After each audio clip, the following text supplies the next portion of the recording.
ఆ శివయ్య ఆజ్ఞతో రాజరాజేశ్వరి వేములవాడలో రాజరాజేశ్వరి గుడిలో మాకు పర్మిషన్ ఇచ్చిన ఏ ద్వారా అంటే మొంగేటి అశోక్ కుమార్ గారి ద్వారా పవననే పరిచయం అయ్యారు. తన ద్వారా ఈగో మనకు పర్మిషన్ ఇచ్చి ఇవాళ శివయ్య ఆజ్ఞతో ఇవాళ మాది వాళ్ళ సౌందర్యలహరి పారాయణం అది తెలియకుండా మాకు ఏకాదశి రోజు రావడం అనేది చాలా చాలా చాలా సంతోషంగా ఉందండి. అమ్మదే ఉంటే అన్నీ ఉన్నట్లే అంటారు కదా, ఇవాళ శివయ్య ఆజ్ఞతో అమ్మవారి దయ వల్ల ఇవాళ పారాయణం జరిగింది.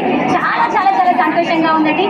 జై వాసవి, జై జై వాసవి. ఏకాదశి రోజు వేములవాడ రాజరాజేశ్వర స్వామి సన్నిధిలో మహిషాసుర మర్దిని అమ్మవారి ముందు మహిళలచే సౌందర్య లహరి పారాయణం లలిత సహస్రనామార్చన కార్యక్రమం అంగరంగ వైభవంగా అద్భుతంగా నిర్వహించడం జరిగింది.